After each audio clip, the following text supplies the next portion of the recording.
Wildcat Live is a student-produced publication. All content and editorial decisions are made by the staff and do not reflect the views of West Johnston High School or Johnston County Schools.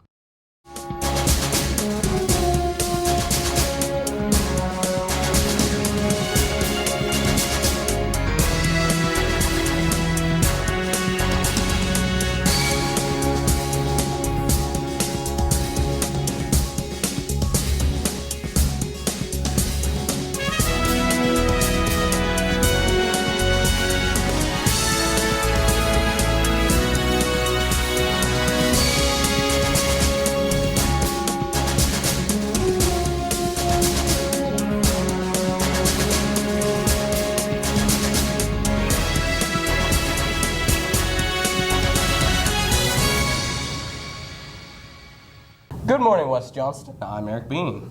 And I'm Madison Bell, and I wanted to start this episode. Well, you know, we can always restart it if you really want to. Nope, it's too late. Not that big a deal, it's fine. You know, you're being a little bitter this morning. I'm not bitter, I have a heart. And speaking of having a heart, Katherine Serrell follows up on the musical.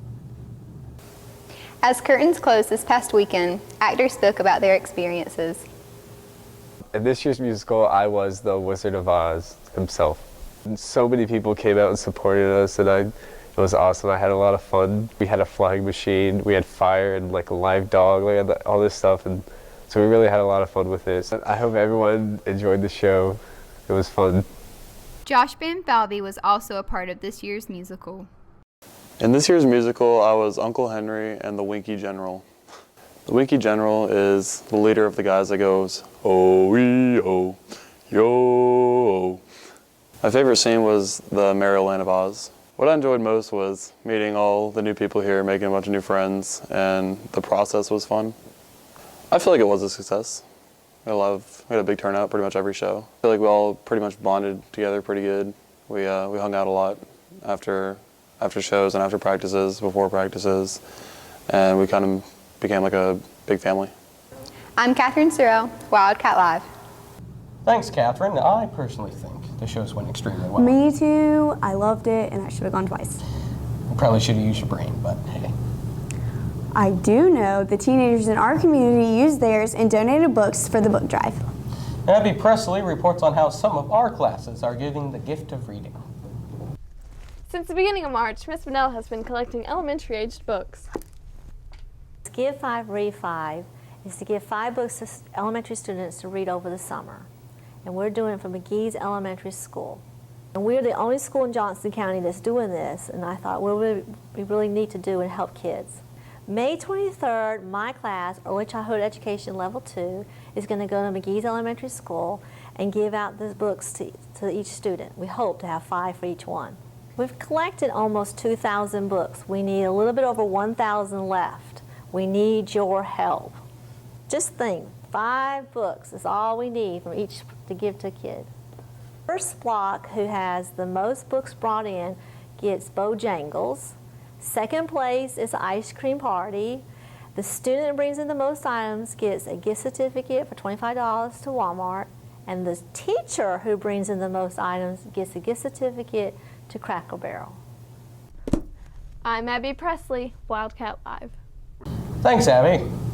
In honor of the members of our community serving in the armed forces, the baseball team started a new tradition. Brandon Wiggins shows us more about the evening. Military Appreciation Night was where we all sort of took the opportunity to recognize all the veterans that come out to all our games and raise some money for the Wounded Warriors Project. First we all wore camouflage jerseys, and then before the game we took all the veterans out on the field and had a moment of silence for all the wounded warriors out there over in Afghanistan. Coach Worley actually came up with Military Appreciation Night earlier in the season. We actually played good. We beat East Wake, so that puts us in a pretty good position to make playoffs. I think it definitely pumped us up, gave us a good reason to go out there and win the game as if we didn't have already good enough reason for playoffs, but I think it was a really good opportunity and we should definitely do it again next year. The Military Appreciation Game was an absolute success. Playoffs are coming up, so listen on the morning announcements for dates and times. I'm Brandon Wiggins, Wildcat Live. Thanks, Brandon. I think it's great that we started something like that in their honor. You know what else is great? Alternative Prom. Noah Merkousko gives us more on the night.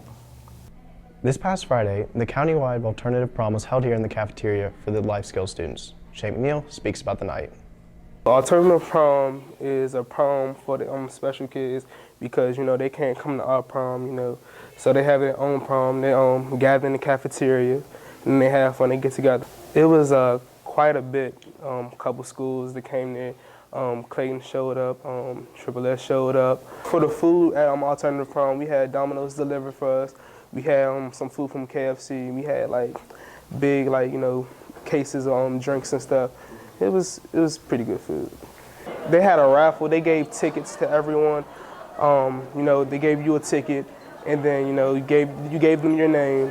They called out your name, and then you just went to the table and got little prizes. They had little small fun prizes and stuff. Zach here was prom king.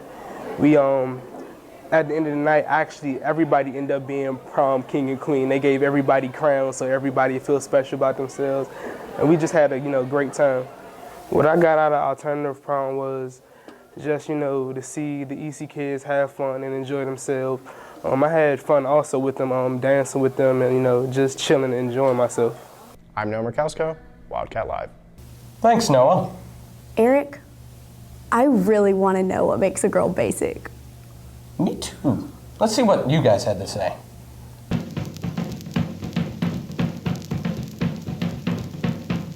What makes someone basic?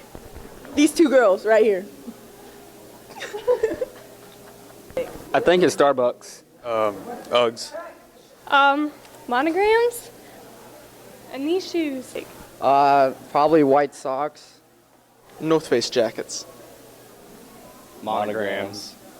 I guess, in a way, I'm kind of basic just a little bit. Well, who doesn't love Starbucks? Wow, Beene, I didn't know you were basic. Well, it's not like I wear khaki shorts and Sperry's every day. Erik, is that a fashion crime? No, but speaking of crime, we investigate the outbreak of crime at West Johnston and what's being done to fight it. The story at 11. Erik, what are you doing? It's 9 o'clock in the morning. I'm just trying to make a point. Officer Williford explains why he believes there has been an increase in crime at West. Well, Erik, it is towards the end of the year. I think a lot of kids are ready to graduate and have summer, and less patient, becoming a little bit more hostile towards students, teachers. Obviously, we've had a window get broken recently, several fights, and I think they're just looking for a vacation. He also explained what's being done to decrease the crime rate and what happens to those involved in fights. Well, it's quite simple, Erik. They go to jail. I'm just kidding on the camera. No, we're trying to, our counselors, principals are doing everything they can towards the end of the school year to accommodate the students. They're being very patient, lenient, respectful, but at the same time, we've got to maintain order. We've had several instances where our hands were tied. We had to take people to jail. We don't like to do that. Depending on the severity of the fight, most of the time we like to let the school handle it, leave it at a school level. If the fight is serious and there is serious injury occurred or it was a premeditated, depending on the circumstances, the school 9 times out of 10 is going to deal with it. This is SRO Williford from the Batcave, yours truly. I really need to be more careful because I don't think I can make it in prison. I went to prison once. What? What do you mean? If you have any story ideas for our very special senior episode in 2 weeks, email us at wjhs.wildcatlive@gmail.com. I'm Erik Beene.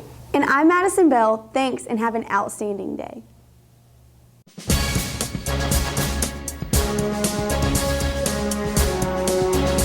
So you went to prison. Yeah, it smelled kind of bad in there. What'd you do?